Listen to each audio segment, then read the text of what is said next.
Hey, my name is Cindy A. Bear, and I'm going to be talking about the drug Eliquis, also known as apixaban. So Eliquis is a factor XA inhibitor. It works by inactivating that factor in the blood.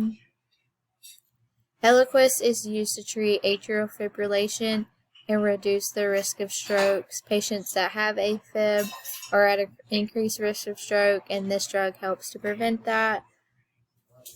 Eliquis can be taken orally. That is the only way that it is prescribed and safe to administer.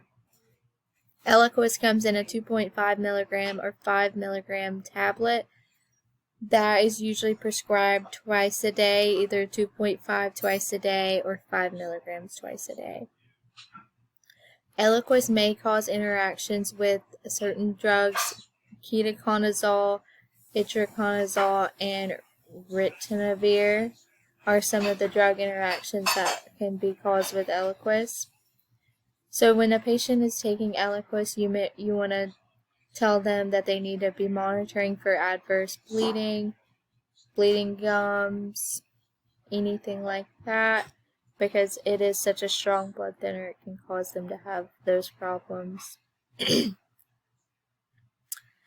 Really, the only adverse effect with Eliquis is unusual bleeding,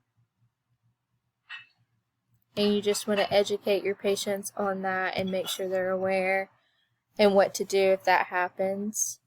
Contraindications for Eliquis include patients that have a hypersensitivity to the drug and patients that have previous blood disorders.